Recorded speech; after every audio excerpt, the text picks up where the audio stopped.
شروع اللہ کے نام سے جو سب پر مہربان ہے، بہت مہربان ہے۔ یاسین، حکمت بھرے قرآن کی قسم، تم یقیناً پیغمبروں میں سے ہو، بالکل سیدھے راستے پر۔ یہ قرآن اس ذات کی طرف سے اتارا جا رہا ہے جس کا اقتدار بھی کامل ہے، جس کی رحمت بھی کامل، تاکہ تم ان لوگوں کو خبردار کرو جن کے باپ دادوں کو پہلے خبردار نہیں کیا گیا تھا، اس لیے وہ غفلت میں پڑے ہوئے ہیں۔ حقیقت یہ ہے کہ ان میں سے اکثر لوگوں کے بارے میں بات پوری ہو چکی ہے، اس لیے وہ ایمان نہیں لاتے۔ ہم نے ان کے گلوں میں طوق ڈال رکھے ہیں جو ٹھوڑیوں تک پہنچے ہوئے ہیں، اور اس وجہ سے ان کے سر اوپر کو اٹھے رہ گئے ہیں،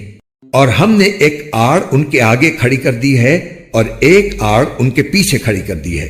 اور اس طرح انہیں ہر طرف سے ڈھانک لیا ہے، جس کے نتیجے میں انہیں کچھ سجائی نہیں دیتا۔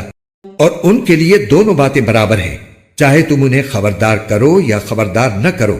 وہ ایمان نہیں لائیں گے۔ تم تو صرف ایسے شخص کو خبردار کر سکتے ہو جو نصیحت پر چلے اور خدائے رحمان کو دیکھے بغیر اس سے ڈرے، چنانچہ ایسے شخص کو تم مغفرت اور باعزت اجر کی خوشخبری سنا دو۔ یقیناً ہم ہی مردوں کو زندہ کریں گے، اور جو کچھ عمل انہوں نے آگے بھیجے ہیں ہم ان کو بھی لکھتے جاتے ہیں، اور ان کے کاموں کے جو اثرات ہیں ان کو بھی۔ اور ہم نے ایک واضح کتاب میں ہر چیز کا پورا احاطہ کر رکھا ہے۔ اور اے پیغمبر،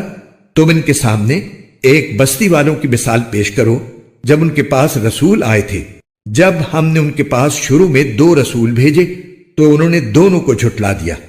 پھر ہم نے ایک تیسرے کے ذریعے ان کی تائید کی، اور ان سب نے کہا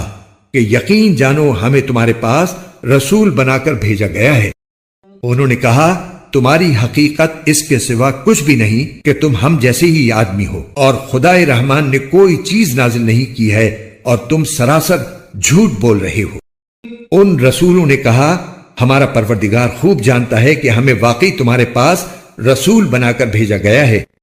اور ہماری ذمہ داری اس سے زیادہ نہیں ہے کہ صاف صاف پیغام پہنچا دیں۔